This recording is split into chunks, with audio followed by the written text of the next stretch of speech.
Bienvenidos para ir haciendo lectura y comentario de estos numerales de Amor y Leticia que el Papa Francisco nos ha pedido durante este tiempo ir haciendo la lectura y un poco la explicación de lo que significan estos contenidos que él mismo plasmó en esta carta a todos los fieles. Las dos lógicas en la historia de la Iglesia: marginar o reintegrar. El sínodo se refirió a diferentes situaciones de fragilidad o imperfección.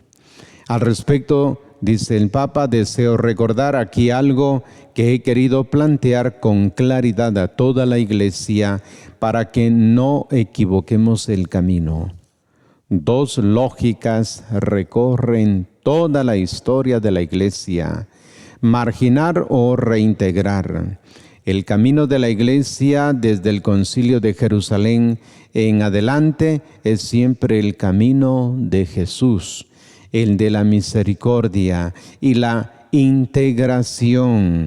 El camino de la Iglesia es no condenar a nadie para siempre y otorgar la misericordia de Dios a todas las personas que la pidan con corazón sincero, porque la verdadera caridad es siempre inmerecida, incondicional y gratuita.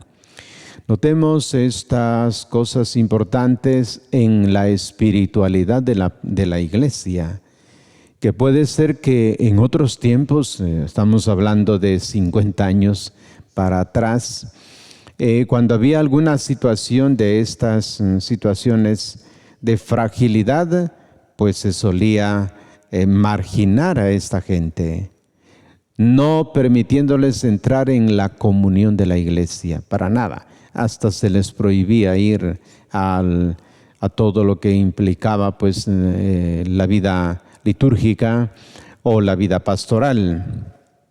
Ahora, reintegrar se supone el acompañamiento a las personas que viven en situaciones irregulares para ir conociendo un poco a fondo las situaciones reales por las cuales estas personas están en esta situación irregular.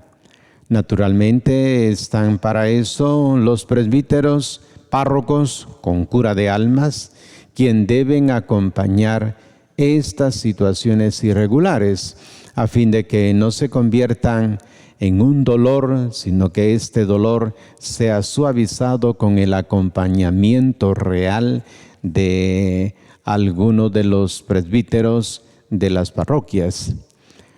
Por esto, atención, dice el Papa, a la complejidad de las diferentes situaciones, no emitir juicios precipitados. Hay que evitar, por tanto, los juicios que no tomen en cuenta la complejidad de las diferentes situaciones, y es igualmente necesario estar atentos al modo en que las personas viven y sufren a causa de su condición. El objetivo de esto es integrar a todos en cualquier situación en que se encuentren. Nadie puede ser condenado para siempre. Se trata de integrar a todos. Se debe ayudar a que cada quien encuentre su propia manera de participar en la comunidad eclesial para que se sienta objeto de una misericordia inmerecida, incondicional y gratuita. Nadie puede ser condenado para siempre porque esa no es la lógica del Evangelio. No me refiero solo a los divorciados en nueva unión, sino a todos, en cualquier situación que se encuentren. Obviamente, si alguien alardea de un pecado objetivo como si fuese parte del ideal cristiano o quiere imponer algo diferente a lo que enseña la Iglesia, no puede pretender dar catequesis o predicar. En ese sentido, hay algo que lo separa de la comunidad. Necesita volver a acoger el anuncio del Evangelio y la invitación a la conversión. Pero incluso para él se puede encontrar alguna manera de participar en la vida de la comunidad, sea en tareas sociales, en reuniones de oración o de la manera que desde su propia iniciativa él mismo sugiera de acuerdo con el discernimiento del pastor. Acompañar significará ciertamente conocer a fondo las motivaciones que llevaron a estas personas a incurrir en falta. Pero el acompañamiento les permite estar dentro de la comunidad, sí. Pero por la vida que han llevado, pues de esa forma irregular, la iglesia no les va a permitir enseñar en la iglesia, no les permitirá dar catequesis, porque eso requiere el testimonio de una vida que vaya de acuerdo a los valores del Evangelio. En estos casos, como las personas han incurrido en falta, entonces pueden apoyar en otro tipo de tareas. El Papa aquí con claridad lo dice, sean tareas sociales, reuniones de oración, o de otra manera, dice, tomando en consideración lo que las mismas personas pues vayan encontrando, acompañados naturalmente del sacerdote que los va acompañando.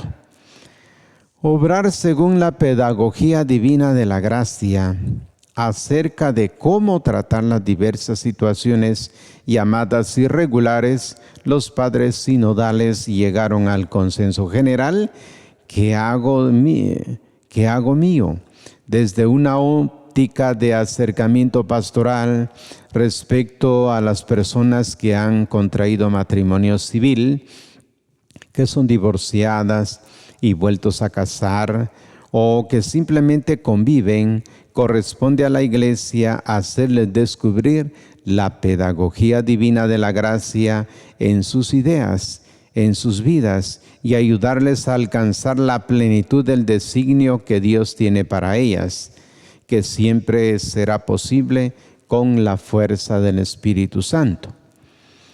Cuando ya se trata de esta vida irregular, señala el Papa ejemplos concretos que han contraído matrimonios civil, que son divorciadas y vueltos a casar por lo civil. Entonces el Papa propone una pedagogía de la gracia para ayudarles a alcanzar el designio de Dios que tiene para ellas. Es un caso distinto de los anteriores. En estos casos tendrá que tener un acompañamiento diverso del de las situaciones irregulares anteriores, que se les permitía pues trabajar en tareas sociales, reuniones de oración. Ahora dice que deben tener un acercamiento a la iglesia siempre en la clave penitencial. Y es aquí donde la gracia de Dios, dice, se les va a comunicar de manera diversa, pero no es que estén pues excomulgados.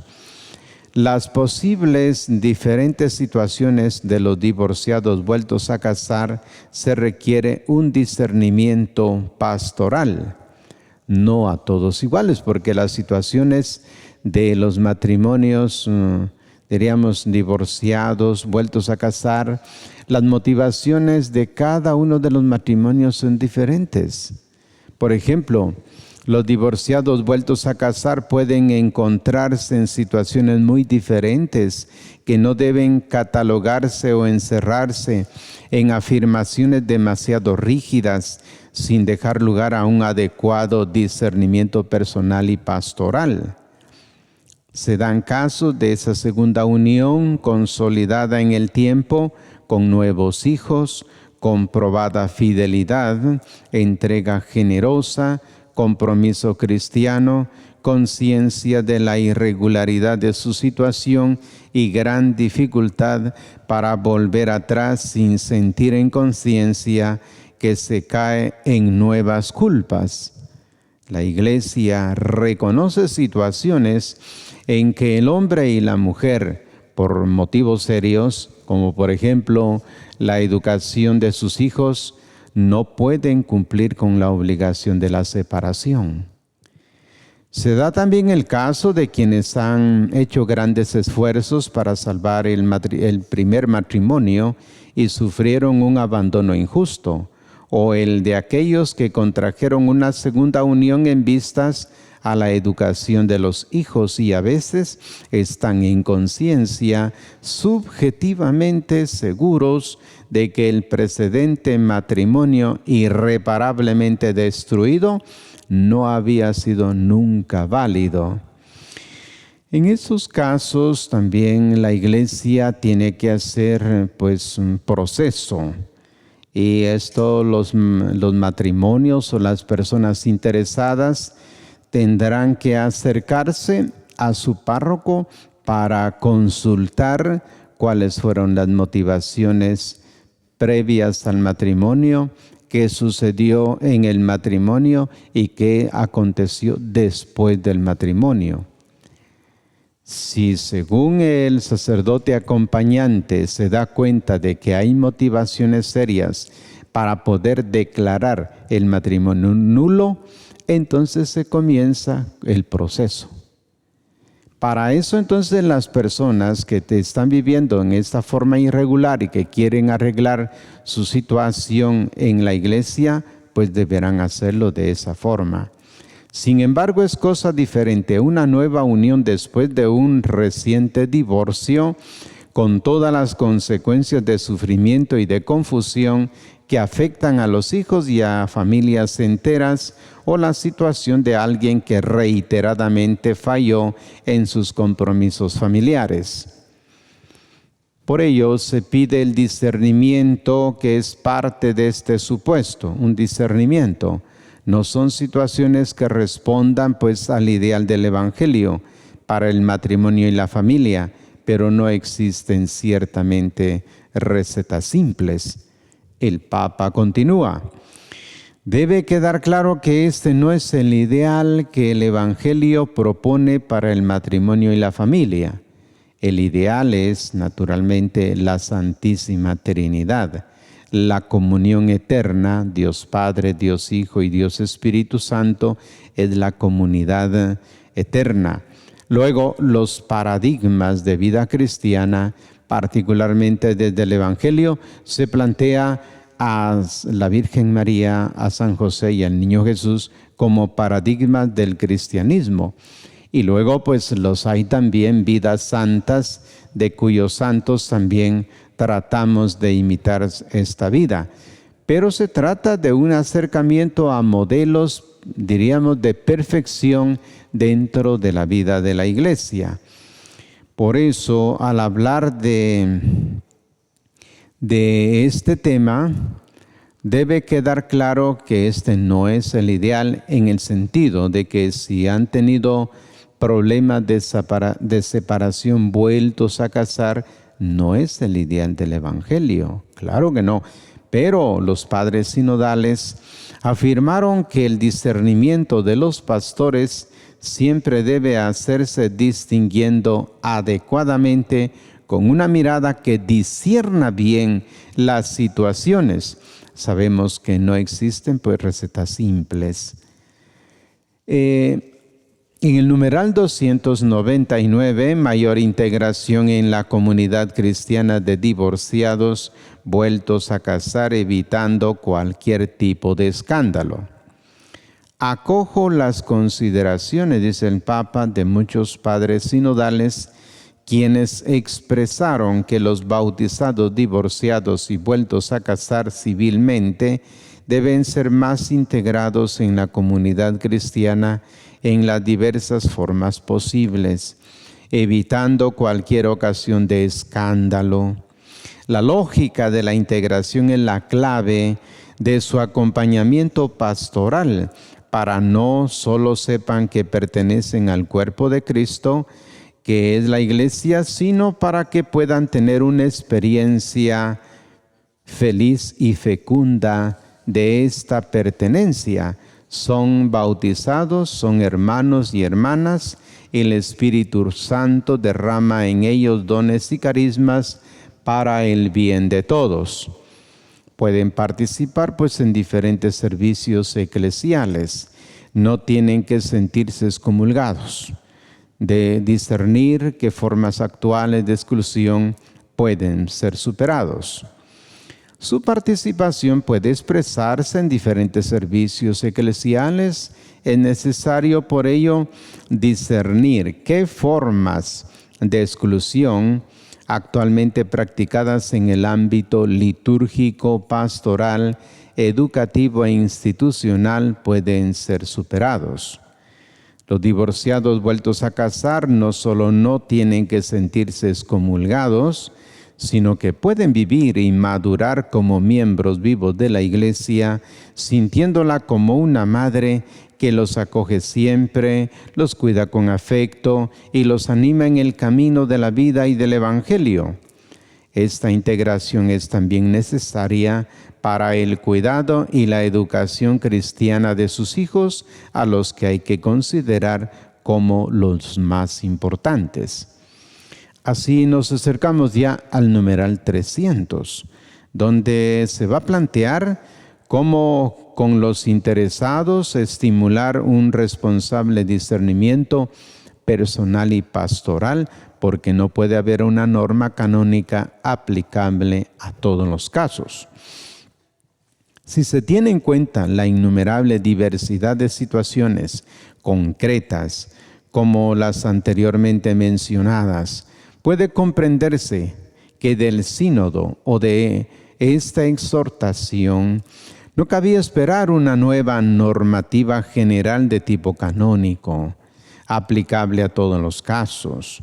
Lo único posible es volver a estimular un responsable discernimiento personal y pastoral de los casos particulares, que debe partir de que, puesto que el grado de responsabilidad no es igual en todos los casos, las consecuencias o efectos de una norma no deben ser siempre necesarios los mismos.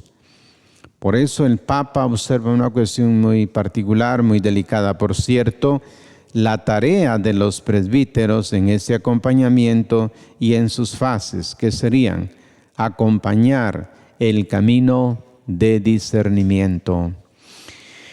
No se trata simplemente de que las personas tomen decisiones, ¿verdad? Yo, como estoy mal con mi pareja, voy a separarme del matrimonio y voy a pedir que me anulen el matrimonio en la iglesia. Eso no es posible.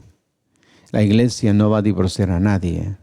La iglesia lo que va a hacer es acompañar, y de acuerdo a las motivaciones que tenga prematrimonial, matrimonial y postmatrimonial, hará un análisis de cómo fue la vida y si realmente a la hora de expresar el consentimiento y la vida matrimonial, esto fue verdadero matrimonio.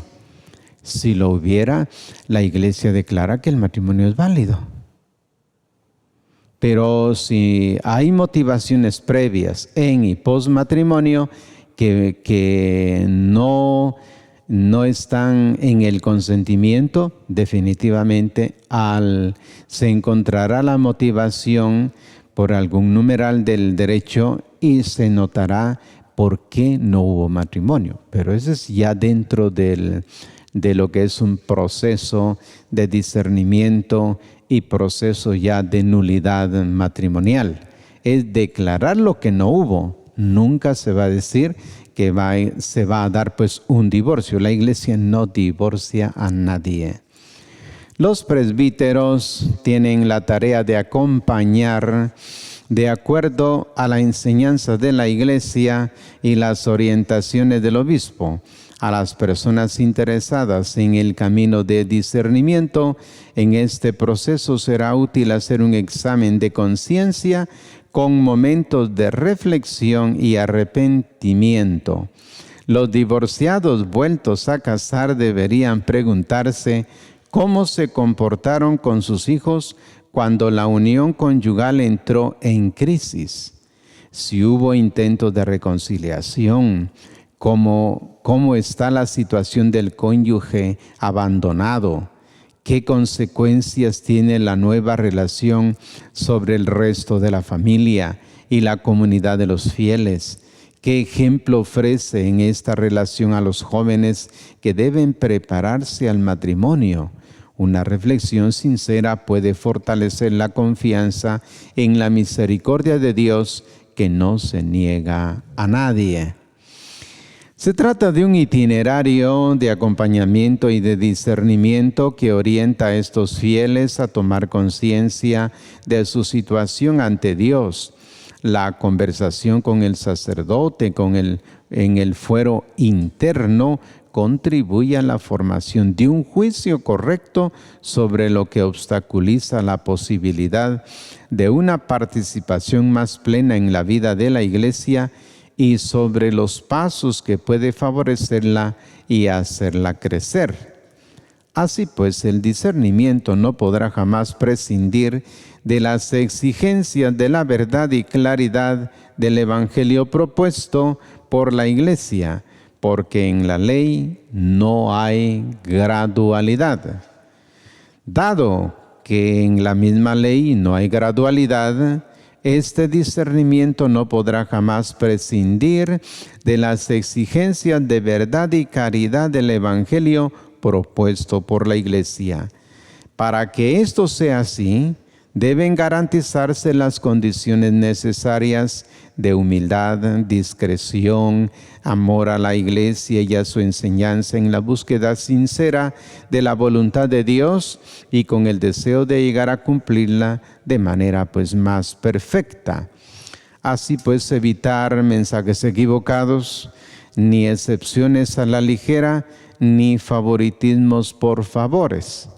Estas actitudes son fundamentales para evitar el grave riesgo de mensajes equivocados, como la idea de que algún sacerdote pueda conceder rápidamente excepciones o de que hayan personas que puedan obtener privilegios sacramentales a cambio de favores.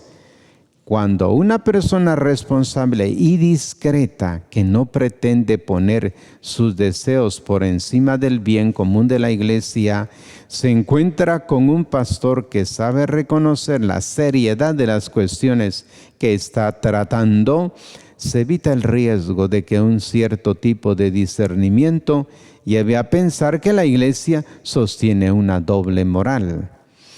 No se puede entonces pretender de que si hay una situación irregular, algún sacerdote le va a hacer el favor de divorciarlo. Eso no se da. No, eso no se da. Lo que se da es acompañamiento y de acuerdo al discernimiento, como lo señala este numeral, las personas en el fuero interno, es decir, casi es una confesión que solo el presbítero y la persona saben, a nivel interno le va a mostrar realmente cuáles fueron las motivaciones, tanto para el matrimonio como las motivaciones que se dieron para la separación matrimonial. Dejamos este numeral y les invito a leer el numeral 301 y siguiente para nuestra próxima sesión. Así que gracias por su atención.